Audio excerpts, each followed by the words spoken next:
मेरा प्रणाम स्वीकार करे। साहेब भैया, साहेब दीदी 3 सूत्र दिए हैं, 3 सूत्र के पालन करना है। पहले में दया मांगना है, दूसरे में चर्चा करना है, तीसरे में नमन करना है। दया किस तरह से मांगना है दीदी? आंचल फैला के, हृदय से लगा के, हाथ की कटोरी बना के दया मांगना है। हे शिव गुरु, आप मेरे गुरु है, मैं आपके शिष्य हूँ, उस शिष्य पर दया कीजिए। इतना दया कीजिए, इतना दया कीजिए कि जन्म जन्मांतर आप मेरे गुरु रहे, मैं आपके शिष्य बन के रहूं। दूसरे में चर्चा करना है। शिव गुरु कालों का काल है, महाकाल है, तीनों त्रिलोक के मालिक है, दानी में दानी महादानी है। देखिए दीदी, कोई दीदी भैया अपना नाम के घोषणा नहीं कराए हैं तो शिव के क्लास में आइए, चलो शिव के ओर, शिव के क्लास में अपना नाम घोषणा करा लीजिए। शिव के क्लास में नाम घोषणा करा लीजिए। जब नाम घोषणा हो जाएगा तो मेरे शिव के शरण में जाएगा। नहीं इसमें पैसा लगता है, नहीं इसमें रुपया लगता है। जैसे अपने बच्चे लोग के परिश्रम करते हैं, स्कूल में एडमिशन कराते हैं, हाथ पकड़ा के स्कूल में ले जाते हैं, बच्चे स्कूल जाता है, हाजिरी लगता है, वैसे ही हमारे शिव गुरु मास्टर है, पार्वती मैया मैडम है, साहेब भैया मेरे भैया है, जिन्होंने गुरु काज के चर्चा लेके चल रहे हैं, 3 सूत्र पाए हैं। तो ऐसे ही देखिए हम लोग का तीनों त्रिलोक का मालिक है। श्री गुरु देर करते हैं, अंधेर नहीं करते हैं। श्री गुरु से मांगिए, जानिए, पहचानिए, आजमाइए। देखिए दया देर करते हैं, अंधेर नहीं करते हैं, दया जरूर बरसाएंगे। प्रेम से बोलिए शंकर भगवान की जय। हर हर महादेव, मैया पार्वती की जय। भूल गई नमः शिवाय, नमः शिवाय। प्रेम से बोलिए शंकर भगवान की जय, मैया पार्वती की जय। दोनों आदमी देखे तो हमरा मन कई रखत है मैया जी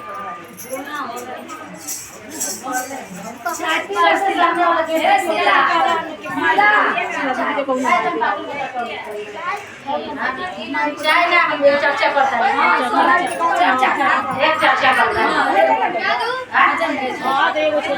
खूब बढ़िया एगो चर्चा करता है दीदी भैया बहन।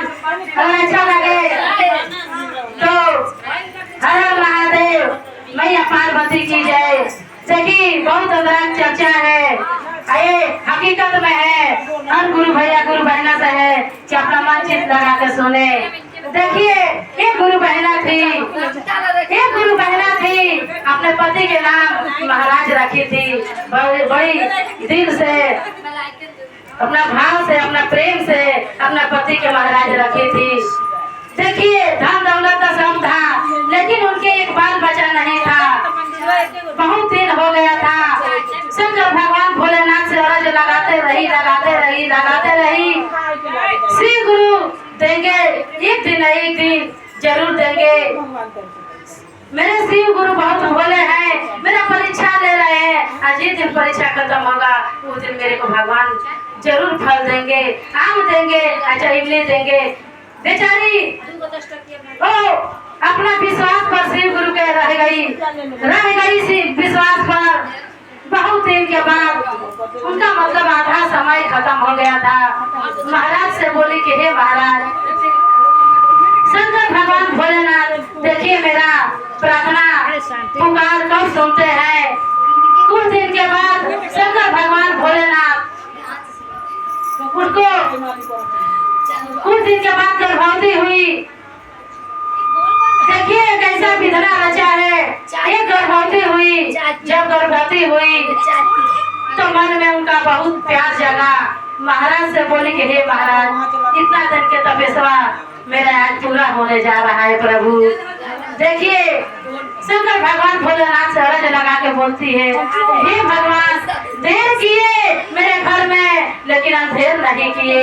हे प्रभु, जैसे मेरा गोद भरे हैं वैसे मेरा गोद अच्छे से भर देने का आपके बार बार कोटि कोटि आपके चरणों में मैं प्रणाम करती हूँ भोले बाबा। देखिए भोलेनाथ की कृपा से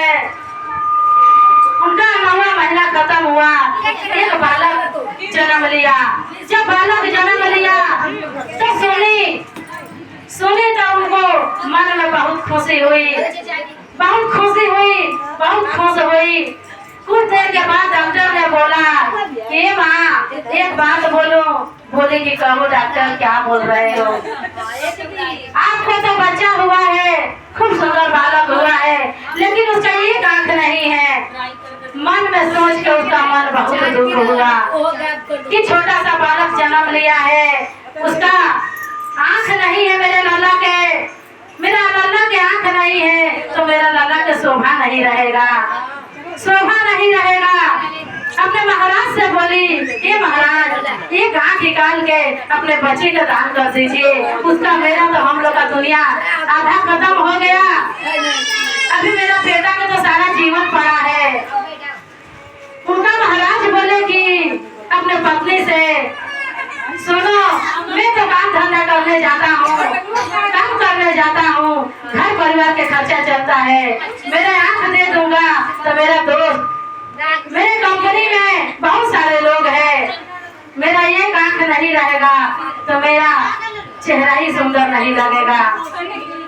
मन में सोच के कुछ जवाब नहीं दी। माँ बोली डॉक्टर से, ये डॉक्टर मेरा तो आधा जीवन खत्म हो गया, मेरा ही आंख मेरे बच्चे के लगा दीजिए, मेरा सारा जीवन बच्चे का पड़ा है, पढ़ेगा लिखेगा आगे बढ़ेगा, नहीं तो कोई नहीं कुछ ऐसी करेगा तो वो क्या की माँ बूढ़ी अम्मा अपना लाला के लिए एक आंख निकाल के डॉक्टर से अपना लाल के लगा दी। लाला कुछ दिन के बाद बड़ा हुआ, लल्ला के उसका कुछ मालूम नहीं था कि मैं एक ही आंख के पैदा हुआ हूँ, मेरे माँ के आंख लगा है। आज तक ले अपने बच्चे का कान में भनक नहीं दी थी माँ। ये हकीकत है माई और बहनों, सुनिए गौर से सुनिए, बहुत अंदाज है, आप सुनोगे तो आपको भर आएगा आंसू। देखिए जब वो आंख लग गया तो बच्चा 5 बरिस के 6 बरिस के हुआ तो बच्चा के एडमिशन करा दी। जब बच्चे का एडमिशन करा दी तो बच्चे स्कूल जाने लगा, बच्चे स्कूल जाने लगा। माँ थोड़ा बूढ़ी हो गई तो खाना जल्दी से बना नहीं सकती थी। बच्चे के बोली बाबू खाना खा के जाने का। अपने लल्ला से बहुत प्यार करती थी, अपने लल्ला से बहुत प्रेम करती थी। बोलती कि लल्ला बहुत दिन तपस्या किए तो एक मेरा लाल हुआ, लाल के मैं भूखे प्यासे अपने स्कूल नहीं जाने देंगे। जल्दी जल्दी खाना बनाती थी, बना के अपने लाल के खिलाती थी या लाल के स्कूल भेजती थी। कुछ दिन के बाद उसके महाराज पति देव मर गए तो बूढ़ी अम्मा बड़ी मन में सोचने लगी कि मेरा बच्चा अब बताइए 9वां 10वां में जाने वाला है, अभी तो पढ़ाई में पैसा लगेगा, पहले तो उतना नहीं लगता था, लेकिन अब मेरा बेटा पढ़ेगा तो बहुत खर्चा बढ़ गया, मैं अपने बेटा के कैसे पढ़ाऊंगी लिखाऊंगी। मन में सोच ली एक मेरा लल्ला है, मैं जरूर पढ़ाऊंगी। महाराज के मरने के बाद दाई बन के फ्लैट में घूमने लगी और बोली माँ बहनों से, ये माँ बहनों मेरा एक औलाद है, मेरा एक लल्ला है, बहुत परिश्रम से हुआ है, उसको पढ़ाने के लिए मेरे झाड़ू पोछा खाना पानी 4 घर ढूंढी, 5 घर ढूंढ के 5 घर में झाड़ू पोछा बर्तन सर्तन खाना बनाने लगी। बना के अपने बच्चे के जो पैसा मिलता था उसको 12वीं 13वीं पढ़ा दी, BA करा दी। पढ़ा के कुछ दिन के बाद उसका बड़ा बच्चा हुआ, बड़ा हो गया तो बोला कि माँ मैं इंजीनियर करना चाहता हूँ, माँ मेरा बाहर जाना जरूरी है। माँ बोले जाओ बेटा। कुछ दिन के बाद वो एक दिन भूल गई, मैं उसका लल्ला गया तो खाना भूल गया तो बोली कि माँ लेके उसके खाना स्कूल में गई तो उसके बच्चे, उसका दोस्त था, वो बच्चे को मजाक उड़ाने लगा। बोला कि ये दोस्त अपने माँ को बोल देना कि स्कूल में नहीं आने का, ये बदसूरत है, तुम्हारी माँ के आंखें नहीं है, हम लोग का स्कूल में अच्छा नहीं लगता है। आया घर पे, मन में दुख लगा बच्चे को, आया घर पे तो बोला माँ आप स्कूल में मैं खाऊं चाहे नहीं खाऊं, समय पे स्कूल चला जाता हूँ, आऊंगा तो खाएंगे या नहीं तो समय पे बना देने का, लेकिन माँ स्कूल में खाना नहीं ले जाने का। मेरा दोस्त ऐसा बोल रहा था, मेरे मन में बहुत दुख लगा। माँ उस दिन से खाना लेकर छोड़ दी। जब बाल बच्चा उसका उनका पढ़ लिया लिख लिया, एक दिन के बाद बोला कि माँ मैं बाहर जा रहा हूँ, मेरा बाहर में पढ़ूंगा, इंजीनियर बनूंगा। बोली ठीक है बेटा, तो जाओ, मेरा आशीर्वाद तुम्हारे साथ है। वो बच्चा चला गया पढ़ने के लिए। कुछ दिन के बाद उसका पढ़ाई खत्म हुआ, तब बोला माँ के पास फोन किया, माँ मैं इंजीनियर बन गया। माँ बोली है लल्ला तुम इंजीनियर बन गया? हाँ माँ। लल्ला से बोली है लल्ला तो मन लगा के पढ़ो। मन में अपना सपना सजा ली कि एक दिन अब मेरा लाल मेरे को घुमाने के लिए परदेश ले जाएगा, बाहर ले जाएगा। परदेश कैसा होता है, मैं अपना सपना सजा के झूम के नाचने लगी। जब झूम के नाचने लगी तो उसका सपना देखिए कैसा टूट के बिखरता है। कुछ दिन के बाद नौकरी हो गया, उनका लाल नौकरी करने लगा। उसमें नौकरी के साथ एक लड़की, बहुत भारी घराना का लड़की थी, वो भी इंजीनियरिंग कर रही थी, उनका भी नौकरी लगा था। वो दोनों का एक दूसरे का पसंद हो गया और दोनों आपन में शादी कर लिया। कुछ दिन के बाद अपना माँ के पास फोन करता है, माँ एक खुशखबरी सुना रहा हूँ। माँ बोली बोलो बेटा क्या खुशखबरी सुना रहे हो? बोली कि माँ मैं तो जिस नौकरी में इंजीनियर कर रहा हूँ उसी में एक लड़की नौकरी करती थी, बहुत भारी घराना का। मेरी लड़की को पसंद आ गई। माँ मैं शादी कर लिया। वो बोली कि बेटा बिना माँ से पूछे तो शादी कर लिया? एक बार माँ से नहीं पूछा कि माँ मेरे को आप कैसे पढ़ाई, कैसे लिखाई, कैसा मेरा दुनिया सजाई, मेरा कैसे जिंदगी सजाई? एक बार भी माँ से नहीं पूछा बेटा, अपना शादी कर लिया। मेरा भी मन था कि अपने बच्चे को मैं लाड प्यार से अपना लल्ला के पढ़ाई, मैं अपना शौक से मैं शादी करूंगी। मेरा तो सपना ही रह दिया बेटा। माँ के मन में टूट के बिखर गया। माँ बहुत रोने लगी, बोली कि हे भगवान ये कैसा विधि विधान लिखे हैं मेरे कसूर में कि अपने लाल के लिए सारा एक अपना आंख दे दी। मन में सोच रही है और फिर भी मेरा बेटा एक शादी कर लिया, बताया भी नहीं। माँ मन तोड़ के बैठ गई।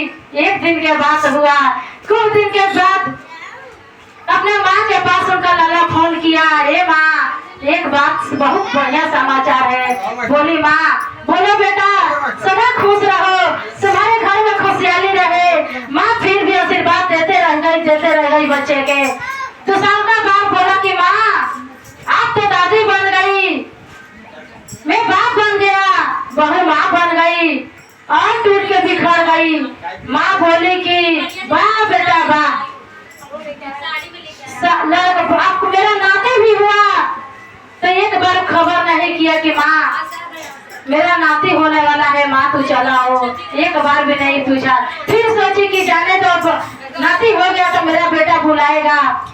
फिर भी एक बार फोन नहीं किया तो माँ सोची कि किस नहीं, जो पता मेरा चिट्ठी लिख के मेरा लाल भेजा था, वही चिट्ठी के आधार से माँ दिल्ली में चली गई। उसका बेटा बहुत दिल्ली रहता था, दिल्ली चली गई। जब दिल्ली चली गई तो उसके बहुत घर द्वार लिया था, अजमैन था द्वारी पर। गई अजमैन से बोली, हे बच्चा मेरे बाबू को बुला दो, मेरे लल्ला को बुला दो। अजमैन देखा कि इसका एक आंख के कान है।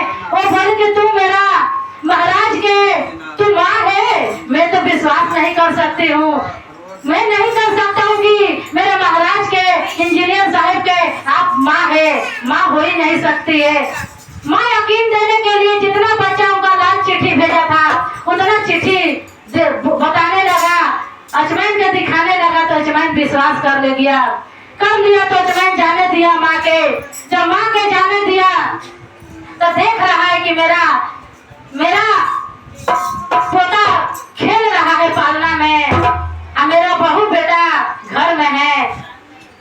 सबको देख रही है क्या कि अपना पोता के उठा के गले लगा ली। जब गले लगा ली तो उनका पोता बहुत रोने लगा, नाती बहुत रोने लगा। माँ देखी, उसकी बहू देखी तो महाराज से बोलती है कि देखिए कौन सा एक नौकरानी आके एक आंख के कानी है, मेरे बच्चे के लेके इतना रोवा दी, कितना मेरा बेटा चिल्ला रहा है। माँ उनका बेटा आया तो आके देखा तो इसे मेरी माँ है। मन में सोचा कि तो मेरी माँ है और मेरी बड़ी घराना के मेरी औरत है, ये देखेगा मेरे माँ को तो बहुत शिकायत करेगी, बहुत शिकायत करेगी। अपने माँ के चिन्हने से इनकार कर दिया। अब बोला कि आप कौन है और कौन नहीं, मैं नहीं चिंता हूँ, आप जाइए घर से। बोली कि वाह बेटा वाह, मैं इतना लाल प्यार से पढ़ाया लिखाया, नौकरी पा लिया, शादी कर लिया, पोता हो गया, मैं आया तो मेरे को चिन्हने से इनकार कर दिया। बोला कि कैसा माँ, कैसा चिन्हने से इनकार कर दिया? आप कौन हो? मैं तो पहचान नहीं सकती हूँ, मैं नहीं सकता हूँ पहचान कि आप मेरी माँ है, क्या सबूत है? माँ इतना बात सुन के नीचे उतर गई और उतर के नीचे के रूम में पंखा लगा था, वहाँ पर एक धोती था। एक देखी कि यहाँ पर एक धोती फटा हुआ है। अजमैन से कही कि अजमैन एक मेरा खत लिख दे। अजमैन से एक खत लिखवाई। अब बोली कि ये बेटा, जब तू मेरे जीवन में हुआ, मेरा बेटा नहीं था, कोई औलाद नहीं था, ये लल्ला, तो तू पैदा हुआ मेरे लाल, तो मैं एक आंख के तू काना हुआ था, एक आंख नहीं था।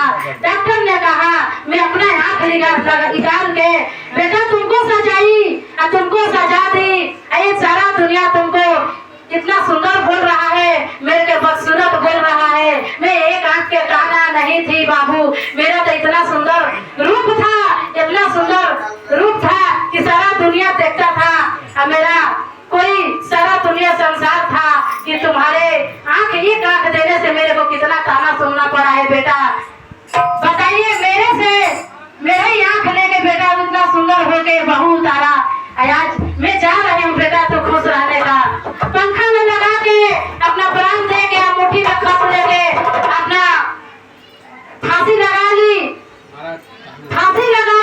तो बहू आई तो बोली कि महाराज आइए, देखिए जो वो आई थी नौकरानी, वो फांसी लगा के मेरे नीचे वाला रूम में फांसी लगा के मर गई है। बेटा तो जानता था कि मेरा माँ है, लेकिन अपने बीवी के चलते माँ के इनकार कर दिया कि मेरी बेबी संस्कार नहीं करेगी। माँ एक तुम्हारा काना ही कानी है।